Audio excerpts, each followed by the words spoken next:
அதான் புடவை கட்டி விடணும். புடவை நீ தான் கட்டி விடணும். அப்புறம் யார் கட்டி விடுறது? நான் கட்டுறதுக்கு நீ எதுக்கு புடவை போடுறதுக்கு? நைட்டி மாட்டியா? நைட்டிலாம் வேணாம். புடவை தான் எங்கேயா வெளில போனால் புடவை தான் கட்டணும். அப்படியே தான் கட்டணுமா? அப்புறம் என்ன அடுப்பாக எடுத்து கொடுத்தாக்க நல்லா பட்டு புடவையா 10,000 புடவை 15,000 புடவை எடுத்து கொடுத்தாக்க 10,000 புடவை நீ மடிப்பு எடுக்க வேண்டியல. 10,000 புடவைக்கு நான் எங்கே போடுறேன்? அது நான் மடிப்பா. இது 500 புடவை மடிப்பு எடுத்தான் ஆகணும். 10,000 5,000 புடவைனா நீ எடுக்க வேண்டிய அவசியம் இல்லை. நானே கட்டி மடிப்பு வந்துடும். அது வந்துட்டு காட்டுவேனா காட்ட மாட்டேன். இது 500 புடவைல நீ தான் மடிப்பு எடுக்கணும்.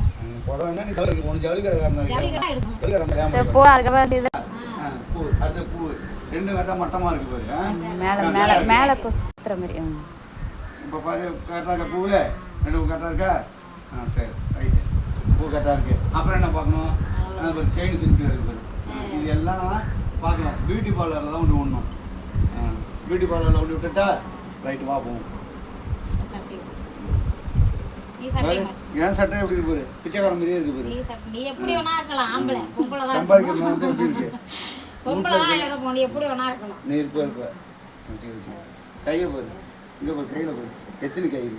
அது சாமி கயிறு, திஷ்டி கயிறு. அப்படியே திஷ்டி மந்திரவாதி மாதிரி இருக்கு. இப்படி சேர்ந்து இருக்க